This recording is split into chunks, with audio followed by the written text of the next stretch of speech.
Dans l'émission d'avant, on essayait d'aborder avec vous la thématique de la lutte par association à trois cas délicats. Bon, cas délicat. Il a fait ça de l'acte de merdique, hein? Mais plus sérieusement, pour beaucoup de monde, cela reste comme un concept vague. Il reste pas mal de gens pour qui le terme est nul et sans valeur. Des gens dont le mot lutte les laisse totalement indifférents. C'est la raison pour laquelle aujourd'hui dans cette émission, nous allons causer de la valeur de la lutte. On est respect, salutations pour tout le monde. Vous êtes sur JNMAC TV pour ce qu'il s'agit. Il y a un nombre incalculable de gens, par souci d'une paix fictive, se permettent de tout accepter et subir sans même essayer de lever le petit doigt pour se défendre. Justement, parce qu'ils sont en quête d'une paix qui n'est autre et ne peut être que fictive. Et à défaut de vouloir y être coûte que coûte, on se retrouve à subir la guerre de la passivité. Certains refusent la lutte parce qu'ils se disent qu'ils ne veulent pas jouer au héros. L'adversaire est beaucoup trop impressionnant. Roulez jeunesse. Certains refusent la lutte parce qu'ils se disent que si les dés sont jetés, il n'y a donc plus rien à faire. D'autres, ils sont totalement indifférents parce que la peur ne les laisse pas indifférents.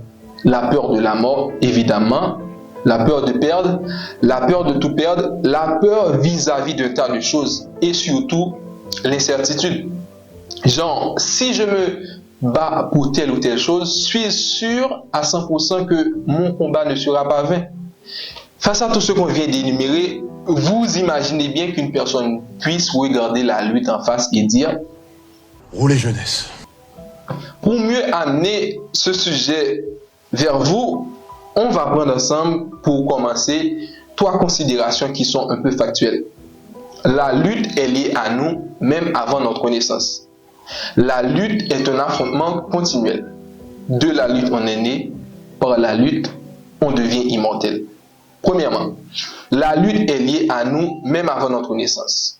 Peu importe qu'on soit fils ou fille unique, pour atterrir dans le ventre de notre mère et y sortir, il faut lutter avec des millions. Il faut faire la guerre à des millions d'autres pour se libérer du néant et parvenir à la vie. Deuxièmement, la lutte est un affrontement continuel. De la sortie des entrailles maternelles à la rentrée vers la tombe, les luttes s'enchaînent et se multiplient. L'affrontement est donc en continu. Bébé étant, soit tu manges ou soit tu continues à ramper.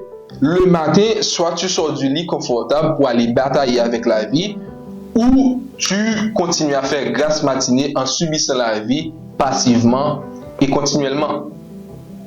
Troisièmement, de la lutte on est né, par la lutte on devient immortel. L'histoire de notre vie commence par une course à un seul vainqueur pour des millions de lutteurs. Et notre vie devient une histoire à grand H de par les combats et luttes qu'on mène et qui nous suivront jusque dans l'au-delà. Alors, si je demande qui veut être riche, célèbre, à succès, renommé, immortel, beaucoup répondront à l'appel. En tout cas, peu et même très peu oseront choisir le contraire. Ce qu'on oublie trop souvent, c'est que presque toute chose a un prix à payer. Tout ce qu'on veut avoir ou devenir est à la dépendance d'une lutte quelconque. Ces luttes ne sont pas toujours évidentes. C'est la raison pour laquelle beaucoup n'osent pas les faire face et obtenir gain de cause pour ce qu'ils recherchent. Che Guevara, personnalité remarquable qui s'inscrit en grandes lettres dans la mémoire de l'humanité, aussi et surtout figure emblématique de la lutte, a dû refuser des privilèges, mettant sa vie à vil prix, affrontant encore et encore le péril et finit par trouver une mort horrible dans la Vallée Grande en Bolivie.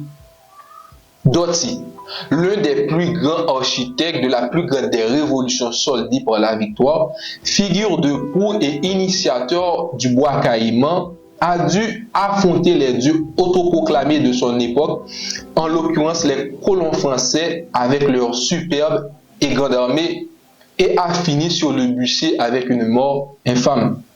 Thomas Sankara. On ne cesse de citer ce grand homme-là. a été froidement et lâchement assassiné pour cause de sa lutte. Le fait que ses concitoyens, en tout cas que des êtres humains, puissent vivre libres et en toute dignité. Patrice Lumumba, panafricaniste incontesté, a dû refuser la sympathie de ses anciens colons, l'argent facile et malhonnête, afin de lutter pour cause de ses convictions, malgré les enjeux fatals, et il a fini quand même à trouver une mort odieuse.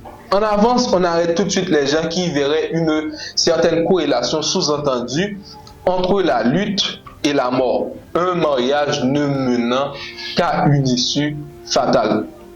Ce qu'il s'agit en fait de la lutte, c'est que la lutte, c'est l'affrontement de la peur et l'épreuve du courage.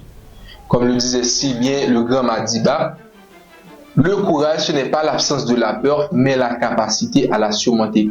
Toutes ces personnalités qu'on vient de citer n'avaient pas l'immunité de la peur, mais malgré tout, ils ont fait l'affrontement et se sont armés de courage. Ce qu'il s'agit à ce propos, c'est évidemment ce qu'on disait dans nos considérations d'avant. La lutte est dans nos gènes les plus anciens. À chaque fois qu'on refuse de lutter, on perd de notre humanité, car il y aura évidemment toujours quelque chose ou quelqu'un pour nous contredire dans nos rêves, pour nous dicter quoi faire et prendre les rênes de notre vie. Donc, quand on se laisse faire, on tombe dans une soumission improbable pour laisser tout exister, sauf nous-mêmes et notre personnalité. 2. La vie, c'est comme un chemin parsemé de montagnes, les unes plus impressionnantes que les autres. Et ces montagnes représentent les épreuves. Donc, plus vous voudriez aller loin, plus vous devrez vous armer de force et courage pour affronter ces épreuves continuelles tout au long du chemin. 3. Dans la chronologie, il y a pratiquement deux parties cruciales et importantes. Le présent parce qu'on le vit et on a du pouvoir sur lui. Le futur parce qu'il n'est pas encore, parce qu'on peut espérer de lui et on peut miser sur lui. Les désavantages du présent sont parfois la semence des retombées négatives du futur. Et les pertes et défaites d'aujourd'hui sont souvent les introductions de grandes victoires de demain, nées des combats et luttes d'aujourd'hui. Rappelez-vous qu'on vous disait de ne pas avoir dans la corrélation qu'il peut y avoir entre la lutte et la mort un mariage fatal, une chose bête et inutile. Car sans les luttes de Thiers, il ne serait pas aussi présent dans les mémoires aujourd'hui encore. Sans les combats de Patrice Lumumba, il ne serait pas aujourd'hui aussi respecté et vénéré, même par ses anciens bourreaux. Blaise Compaoré vit aujourd'hui encore avec des millions en compte, dans une villa quelconque. Mais c'est Thomas Sankara qui a et aura toujours le plus grand et riche vécu. Dorothy Boukman a effectivement fini sur le bûcher. Mais dans le grand livre de l'histoire, en tout cas l'histoire, la vraie, l'authentique, ce sont ses adversaires qui sont partis en fumée et en fumier. Ce qu'il s'agit en définitive de la valeur de la lutte, c'est que la génétique peut vous assurer d'une certaine grandeur physique. L'argent, la gloire, les renommées, le pouvoir peut vous assurer d'une certaine grandeur dans cette société capitaliste et superficielle d'aujourd'hui. Mais la lutte, seule la lutte, libère l'homme de son état piteux pour l'amener à la grandeur d'âme. Tout au long de cette émission, on a pris pas mal d'exemples politiques, mais la lutte n'est pas que ça. La lutte est partout, la lutte est en tout. Lionel Messi, le plus grand joueur de foot au monde, l'un des plus grands athlètes de tous les temps, a dû mener pas mal de luttes. En commençant par sa maladie, il a dû mener des luttes contre ses détracteurs, des luttes contre ses peurs et échecs, jusqu'à arriver à ce stade indétrônable et indéniable.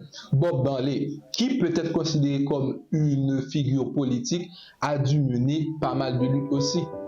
Non seulement politique, mais surtout pour faire connaître sa musique, à ce qu'il puisse arriver, et en tout cas sa musique puisse arriver à ce stade de l'intemporel et de classique à n'en point en finir. La valeur de la lutte, c'est cette possibilité qu'elle nous donne de sortir de rien et de parvenir à un tout. de sortir du néant et de parvenir à quelque chose. La valeur de la lutte, c'est cette possibilité impossible qu'elle nous donne, qui nous permet, même quand on perd, on arrive quand même à gagner. La valeur de la lutte, c'est cette possibilité qu'elle donne aussi en tant qu'être piteux, insignifiant dans tout l'univers. Il nous permet quand même de nous inscrire, d'inscrire notre nom. La valeur de la lutte, pour finir, c'est surtout cette possibilité qu'elle nous donne de pouvoir aller dans l'immortalité. Le présent est un cadeau. Profite vraiment de ce moment, en tout cas du présent, pour trouver votre lutte, l'assumer et de parvenir enfin à la grandeur.